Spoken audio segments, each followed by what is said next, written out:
नमस्कार दोस्तों, स्वागत है आपका अपने YouTube चैनल पर। दोस्तों उम्मीद आप स्वस्थ होंगे, मस्त होंगे, अपने पढ़ाई में व्यस्त होंगे। दोस्तों जैसा कि आप लोगों को पता है, हम लोग सामान्य अध्ययन का प्रैक्टिस सेट शुरू किए हुए हैं, जो कि स्टैटिक्स क्वेश्चन होता है। ये सभी एग्जाम के लिए काफ़ी ज़्यादा इंपॉर्टेंट है, खास करके जो बिहार दरोगा का एग्जाम होने वाला है और सिविल कोर्ट और पटना हाई कोर्ट का भी एग्जाम होने वाला है। तो ऐसे में आप जितना ज़्यादा रिविजन कीजिएगा और उतना आपके लिए फायदा होने वाला है। जितना रिविजन कीजिए उतना, क्योंकि स्टैटिक्स क्वेश्चन है तो ये क्वेश्चन बदलता है नहीं, बार बार रिपीटेशन इसका होते रहता है। तो इसीलिए आप इसे शुरू से अंत तक देखा कीजिए और रिविजन करते रहिए। और इस वीडियो को लाइक शेयर जरूर कर दीजिए। अभी तक आप हमारे चैनल को सब्सक्राइब नहीं किए तो सब्सक्राइब करके घंटी दबा लीजिए, ताकि आने वाली वीडियो का नोटिफिकेशन आपको आसानी से मिल सके।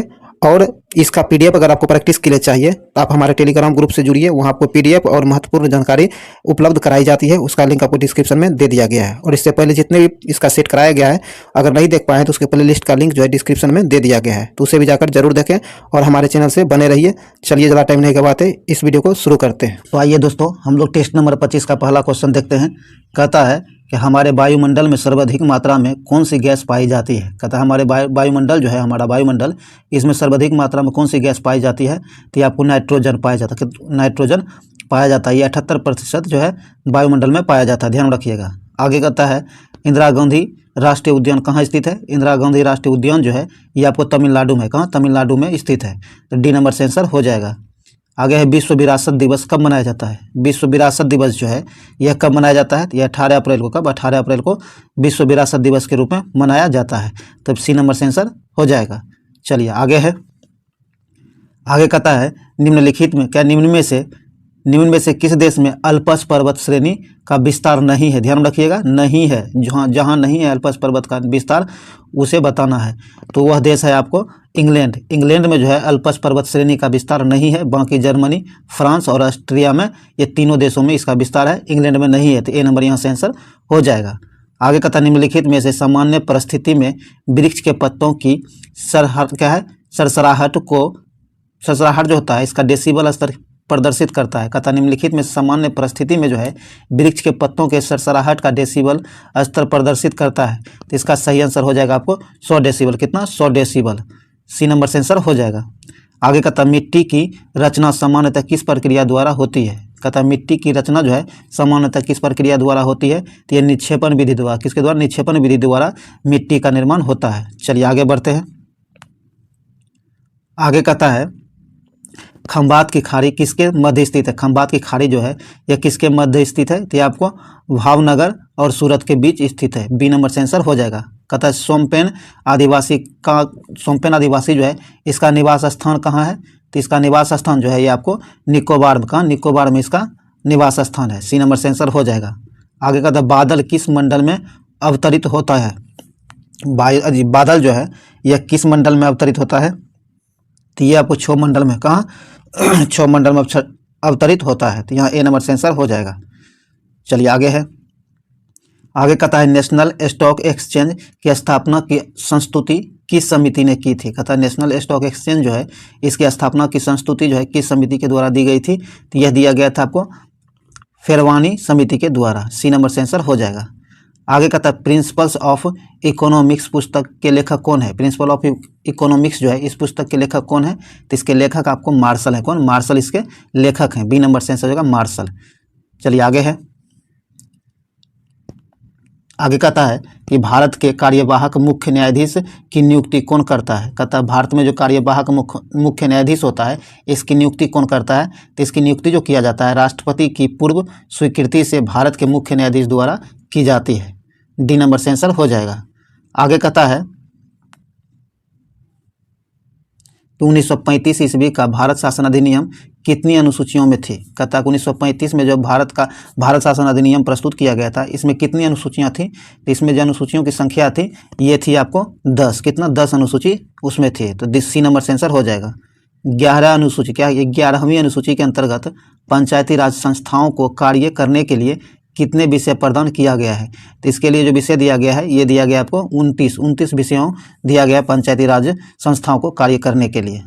तो यहाँ ए नंबर से आंसर हो जाएगा 29 विषयों को। चलिए आगे कहता है सूची 1 को सूची 2 से मिलान करना है। एक तरफ विदेशी स्रोत, भारतीय संविधान का विदेशी स्रोत दिया गया और किस देश से लिया गया ये आपको दिया गया था। ये देखते हैं। कहता है वित्तीय आपात। वित्तीय आपात जो है ये कहाँ से लिया गया, किस देश के संविधान से लिया गया है? तो वित्तीय आपात जो लिया गया आपको संयुक्त राज्य अमेरिका से लिया गया। कहाँ? संयुक्त राज्य अमेरिका के संविधान से लिया गया है। तो ये आपको 3 हो जाएगा। उसके बाद प्रस्तावना की भाषा कहाँ से लिया गया है? तो प्रस्तावना की भाषा जो लिया गया है ये आपको ऑस्ट्रेलिया से लिया। कहाँ? ऑस्ट्रेलिया से लिया गया है, तो 2 से मिल जाएगा। उसके बाद कहता है राज्य की नियुक्ति विषयक प्रक्रिया है, तो ये कनाडा से लिया है। कहाँ? कनाडा से लिया गया, 1 से हो जाएगा। मौके राष्ट्रपति के निर्वाचन मंडल की व्यवस्था जो आयरलैंड से लिया गया है, तो ये D4 से मिल जाएगा। तो इस प्रकार 3 2 1 4 3 2 1 4 हो जाएगा। तो यहाँ 4 नंबर से आंसर हो जाएगा, D नंबर से आंसर हो जाएगा, ध्यान रखिएगा। चलिए आगे है। आगे कहता है संविधान के किस अनुच्छेद में अनुसूचित जातियों और अनुसूचित जनजाति और अन्य दुर्बल वर्गों के शिक्षा की अभिवृद्धि की व्याख्या की गई है? तो इसकी व्याख्या की गई है आपको अनुच्छेद 29 में। कहाँ? अनुच्छेद 29 में इसकी व्याख्या की गई है। A नंबर से आंसर हो जाएगा। निम्नलिखित में से कौन सा विषय संघ सूची में शामिल नहीं है? ध्यान रखिएगा, संघ सूची में शामिल नहीं है। कौन सा विषय है? तो ये आपको राष्ट्रीय जलमार्ग जो है ये आपको संघ सूची का विषय नहीं है। C नंबर से आंसर हो जाएगा। चलिए आगे कहता है कि लोक लेखा समिति के सदस्य कितने वर्षों के लिए निर्वाचित होते हैं? कहता है लोक लेखा समिति जो है इसके सदस्य कितने वर्षों के लिए निर्वाचित होते हैं? तो इसके सदस्य जो है आपको 1 वर्ष के लिए निर्वाचित किया जाता है। तो यहाँ A नंबर से आंसर हो जाएगा 1 वर्ष के लिए। चलिए आगे है। आगे कहता है कि संविधान संशोधन अधिनियम द्वारा दिल्ली और पुडुचेरी संघ राज्य क्षेत्र की विधानसभाओं के सदस्यों को राष्ट्रपति के लिए निर्वाचन मंडल में सम्मिलित किया गया है। तो यह सम्मिलित किया गया आपको 70वां संविधान संशोधन के द्वारा। तो यहाँ D नंबर से आंसर होगा 70वां संविधान संशोधन। आगे कहता है राष्ट्रीय न्यायिक नियुक्ति आयोग की स्थापना किस संविधान संशोधन द्वारा किया गया है? तो ये किया गया आपको 99वां संविधान संशोधन के द्वारा। B नंबर से आंसर हो जाएगा। आगे कहता है गंधार कला शैली क्या है? गंधार कला शैली निम्न में से किसका विश्लेषण है? कहता है गंधार कला शैली जो है यह निम्नलिखित में से किसका विश्लेषण करता है? इसका सही आंसर हो जाएगा आपको भारतीय तथा यूनानी कला का विश्लेषण करता है। D नंबर से आंसर हो जाएगा। भारत भ्रमण पर आए ह्वेनसोंग ने किस नगर का विवरण अपने यात्रा वृत्तांत में किया है? कहता है भारतीय यात्रा पर जो आए थे भारत भ्रमण के लिए ह्वेनसोंग, ये अपने यात्रा वृत्तांत में जो है किस नगर का वर्णन किया है? तो ये किया है आपको पाटलिपुत्र का। किसका? पाटलिपुत्र का। A नंबर से आंसर हो जाएगा। चलिए आगे है।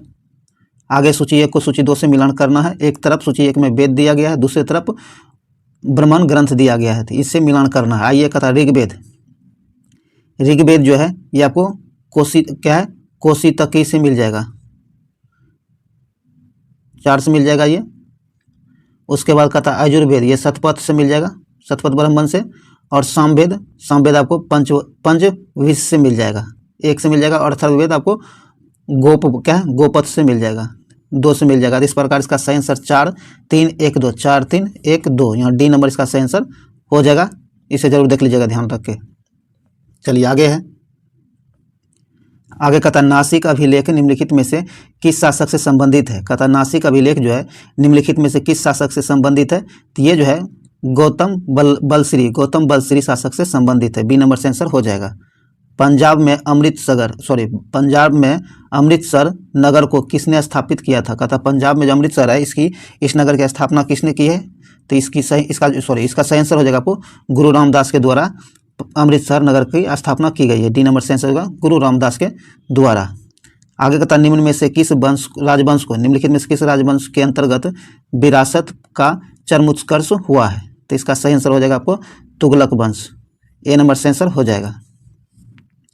चलिए आगे कहता अमीर खुसरो ने निम्न में से किसके विकास में अग्रगामी की भूमिका निभाई है? कहता अमीर खुसरो जो है निम्नलिखित में से किसके विकास में अग्रगामी भूमिका निभाई है? तो यह निभाई है आपको खड़ी बोली की विकास के लिए। C नंबर से आंसर हो जाएगा। निम्नलिखित में से किस भाषा में द इंडियन ओपिनियन पत्र नहीं छपा जाता था? कहता है कि निम्नलिखित में से कौन सी भाषा है जिसमें द इंडियन ओपिनियन पत्र नहीं छापा जाता था? तो इसका सही आंसर हो जाएगा उर्दू में नहीं छापा जाता था। B नंबर से आंसर हो जाएगा। चलिए आगे है। सॉरी दोस्तों, आइए आगे कहता है निम्नलिखित नेताओं में से कौन एक स्वदेशी समर्थक थे। कहता निम्नलिखित नेताओं में से वह कौन है जो स्वदेशी समर्थक थे। तो इसका सही आंसर हो जाएगा दादा भाई नौरोजी। ए नंबर से आंसर होगा दादा भाई नौरोजी। आगे कहता आज़ाद हिंद फौज का विस्तार किसने सुझाव दिया था। कहता आज़ाद हिंद फौज का विस्तार जो किया गया ये किसके सुझाव पर किया गया, किसने यह सुझाव दिया था। तो यह सुझाव जो दिया गया था कैप्टन मोहन सिंह के द्वारा। बी नंबर से आंसर हो जाएगा। आइए अब सूची 1 को सूची 2 से मिलान करना है। सूची 1 में आविष्कारक है और दूसरे तरफ आविष्कार है और दूसरे तरफ आविष्कारक है। आइए देखते हैं। कहता रक्त परिवर्तन जो है इसका आविष्कार किसने किया है। तो कार्ल लैंडस्टीनर ने किया है। तो आपको 4 से मिल जाएगा। और गर्भ निरोधक गोलियां जो है ये आपको इसका खोज पिनकस ने किया है। तो आपको 3 से मिल जाएगा, पिनकस ने। उसके बाद बैक्टीरिया की खोज जो है आपको ल्यूवेनहॉक ने किया है। तो 2 से मिल जाएगा। और होम्योपैथी जो है नीमैन के द्वारा किया गया है। तो ये आपको 1 से मिल जाएगा। तो इस प्रकार सही आंसर आपको हो जाएगा 4-3-2-1 यहाँ डी नंबर से आंसर हो जाएगा। देखिए इस तरह के क्वेश्चन को जरूर नोट कर लिया कीजिए या फिर स्क्रीनशॉट ले लिया कीजिए, क्योंकि एक क्वेश्चन के अंदर 4 क्वेश्चन आपको सॉल्व होता है, इसीलिए इसे मिस नहीं किया कीजिए। और अभी तक इस वीडियो को लाइक शेयर नहीं किया तो लाइक शेयर जरूर कर दीजिए ताकि ये मैक्सिमम लोगों तक पहुंच सके और इसका फ़ायदा मैक्सिमम लोग उठा सकें। तो चलिए आगे बढ़ते हैं। कहता निम्नलिखित में से कौन सी बीमारी फफूंदी के कारण होता है। कहता निम्नलिखित में जो कौन सी बीमारी जो फफूंदी के कारण होता है। तो इसका सही आंसर हो जाएगा आपको एथलीट फुट। क्या है, एथलीट फुट नामक बीमारी जो है ये फफूंदी के कारण होता है। ए नंबर से आंसर हो जाएगा। आगे कहता निम्नलिखित में से कौन सुमेलित नहीं है। ध्यान रखिएगा, सुमेलित नहीं है। जो सुमेलित नहीं है ये है आपको विटामिन ई फिलोक्विनोन, ये सुमेलित नहीं है। बाकी विटामिन ए को रेटिनॉल कहा जाता है, सही है। विटामिन B7 को बायोटिन और विटामिन B5 को पेंटोथेनिक अम्ल कहा जाता है। तो ये तीनों सुमेलित है। सी नंबर सुमेलित नहीं है। तो सी नंबर से आंसर हो जाएगा जो सुमेलित नहीं है। चलिए आगे है। आगे कहता प्रोटीन कितने अमीनो अम्ल से मिलकर बने होते हैं। प्रोटीन जो है कितने अमीनो अम्ल से मिलकर बने होते हैं। तो ये जो है 20 अमीनो अम्ल से मिलकर बने होते हैं प्रोटीन। डी नंबर से आंसर हो जाएगा। वृक्क की कार्यात्मक इकाई क्या होती है। सॉरी, यह कहता है वृक्क की कार्यात्मक इकाई जो होती है को कहते हैं, क्या कहते हैं। तो इसका सही आंसर हो जाएगा आपको नेफ्रॉन कहा जाता है। क्या, नेफ्रॉन कहा जाता है। निम्नलिखित में से पौधे की वृद्धि को नियंत्रित करने वाला हार्मोन है। कहता निम्नलिखित में से वो कौन सा हार्मोन है जो पौधे के वृद्धि को नियंत्रित करता है। तो इसका सही आंसर हो जाएगा ऑक्सिन। सी नंबर से आंसर होगा ऑक्सिन। चलिए आगे है। आगे कहता मटर में मार्क्स रोग। कहता मटर में मार्क्स रोग जो होता है ये किस तत्व की कमी के कारण होता है। तो इसका सही आंसर हो जाएगा मैग्नीज की कमी के कारण। बी नंबर से आंसर होगा मैग्नीज। आगे कहता गैसीय तत्वों में सबसे भारी तत्व है। गैसीय तत्व जो है इनमें सबसे भारी तत्व कौन सा है। तो इसका सही आंसर हो जाएगा आपको रेओन। कहाँ, रेओन। टेलीस्कोप एवं प्रिज्म में कौन सी कांच का प्रयोग किया जाता है। तो इसमें जो कांच प्रयोग होता है ये प्रकाशीय कांच का प्रयोग किया जाता है। बी नंबर से आंसर हो जाएगा। चलिए आगे है। आगे कहता है कांसा निम्न में से किस तत्वों का मिश्रण होता है। कांसा जो है निम्नलिखित में से किस तत्वों का मिश्रण होता है। तो इसका सही आंसर हो जाएगा Cu+Sn। बी नंबर से आंसर हो जाएगा। मिलेराइट निम्न में से किस तत्व का अयस्क है। मिलेराइट जो है निम्नलिखित में से किस तत्व का अयस्क है। तो ये जो है आपको निकेल का अयस्क है। ए नंबर से आंसर होगा निकेल। आगे कहता मिथाइल ऑरेंज के अम्लीय विलयन का रंग होता है। ये गुलाबी होता है। क्या, तो गुलाबी होता है। डी नंबर से आंसर होगा गुलाबी। आइए सूची 1 को सूची 2 से मिलान करना है। कहता है कि कार्बोरेटर जो है तो इसका सही कार्बोरेटर मिल जाएगा आपको जी डेमलर से। तो आपको यहाँ 4 हो जाएगा। उसके बाद ये डायनेमो जो है ये आपको 1 मिनट दोस्तों, हाँ डायनेमो आपको माइकल फैराडे से मिल जाएगा, 3 हो जाएगा। और उसके बाद नाइलॉन जो है आपको डॉक्टर वाल्से के आर्स से मिल जाएगा, 2 से मिल जाएगा। और स्टील आपको हेनरी लेसेमर से मिल जाएगा। तो इस प्रकार इसका सही आंसर हो जाएगा 4-3-2-1 सी नंबर से आंसर हो जाएगा। चलिए आगे है।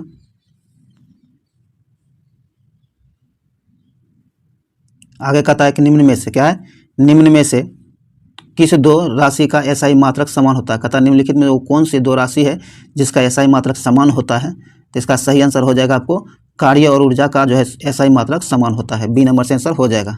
आगे कहता है भारत की जलवायु परिवर्तन पर प्रथम राष्ट्रीय क्रिया योजना कब प्रकाशित की गई है? तो ये प्रकाशित जो हुआ है सबसे पहले ये हुआ आपको 2008 में। कब? 2008 में। ए नंबर से आंसर हो जाएगा। ताप बढ़ने पर क्या है? ताप बढ़ने पर चालक की चालकता पर क्या प्रभाव पड़ता है? ताप बढ़ने पर ये जो ताप जो बढ़ता है तो इस पर चालकता पर क्या प्रभाव पड़ता है? तो इसमें चालकता जो है घट जाता है। बी नंबर से आंसर हो जाएगा, घट जाता है।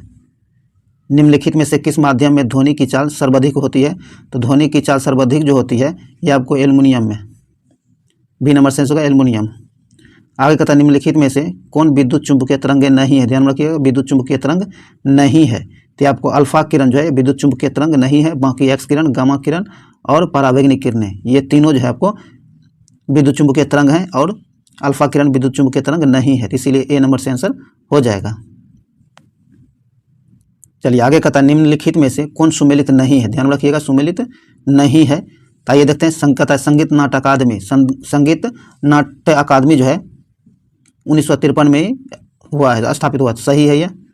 ललित कला अकादमी 1954 में, भारतीय पुरातत्व सर्वेक्षण 1861 में। तो ये सभी के सभी सुमेलित दिया गया है। डी नंबर से आंसर हो जाएगा, सभी सुमेलित है। आगे कहता है फेडरेशन कप किस खेल से संबंधित है? फेडरेशन कप जो है किस खेल से संबंधित है? तो ये आपको फुटबॉल से, किससे? फुटबॉल से संबंधित है। बी नंबर से आंसर होगा फुटबॉल। चलिए जो भी वस्तुनिष्ठ प्रश्न था जो कि स्टैटिक्स था ये बार बार एग्जाम में रिपीट इसका होते रहता है, तो इसीलिए आप इसे मिस नहीं कीजिए, शुरू से अंत तक जरूर देख लिया कीजिए। और अभी तक इस वीडियो को लाइक नहीं किए हैं लाइक कर दीजिए, इस चैनल को सब्सक्राइब कर लीजिए।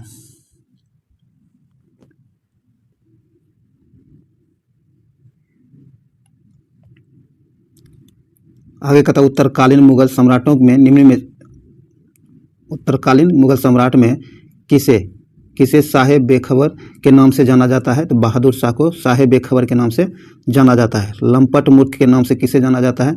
लंपट मूर्ख के नाम से जहांदार शाह को, किसे? जहांदार शाह को लंपट मूर्ख के नाम से जाना जाता है। घृणित कायर के नाम से जो जाना जाता है ये फर्रुखसियार को घृणित कायर के नाम से जाना जाता है। और रंगीला बादशाह के नाम से मोहम्मद शाह को। ये तीनों आपको एग्जाम में बार बार रिपीटेशन इसका होते रहता है। रंगीला राजा के नाम से मोहम्मद शाह को जाना जाता है। मुगलकालीन इतिहास में किसे मुगलकालीन इतिहास में किंग मेकर के रूप में किसे जाना जाता है? तो सैयद बंधु को। सैयद बंधु जिसमें हुसैन अली खान और अब्दुल्लाह खान ये दोनों भाइयों को किंग मेकर के नाम से जाना जाता है। नादिर शाह ने दिल्ली पर आक्रमण किया था, तो ये आपको 1739 ईस्वी में किया था, मोहम्मद शाह के समय में। उस समय दिल्ली पर मोहम्मद शाह का शासन था। मयूर सिंहासन पर बैठने वाला अंतिम मुगल सम्राट मोहम्मद शाह ही था। ये बार बार एग्जाम में रिपीट इसका होते रहता है भाई। मयूर सिंहासन पर बैठने वाला अंतिम शासक मोहम्मद शाह था।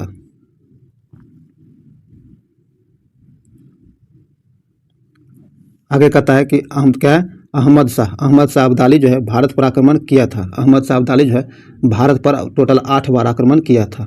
कितने बार? 8 बार। अंतिम मुगल सम्राट जो था बहादुर शाह जफर था। कौन? बहादुर शाह जफर अंतिम मुगल सम्राट था। 1857 की क्रांति में शामिल होने के कारण 1857 की क्रांति जो हुई था इसमें शामिल होने के कारण अंग्रेजों द्वारा बहादुर शाह जफर को निर्वासित कर भेजा गया था। तो ये रंगून भेज दिया गया था। कहाँ? रंगून से भेज दिया गया था। आगे कहता है कि बहादुर शाह जो है इसका शासनकाल पीरियड जो रहा है 1707 से लेकर 1712 तक रहा है। जहांदार शाह का शासनकाल 1712 से 1713 तक। फर्रुखसियार का शासनकाल 1713 से 1729 तक। मोहम्मद शाह का शासनकाल 1719 से लेकर 1748 तक। अहमद शाह का शासनकाल 1748 से 1754 तक। और आलमगीर द्वितीय का शासनकाल 1754 से 1759 तक। शाह आलम द्वितीय का शासनकाल 1759 से लेकर 1806 तक। अकबर द्वितीय का शासनकाल 1806 से 1837 तक। और बहादुर शाह जफर का शासनकाल 1837 से लेकर 1857 तक इसका शासनकाल रहा है।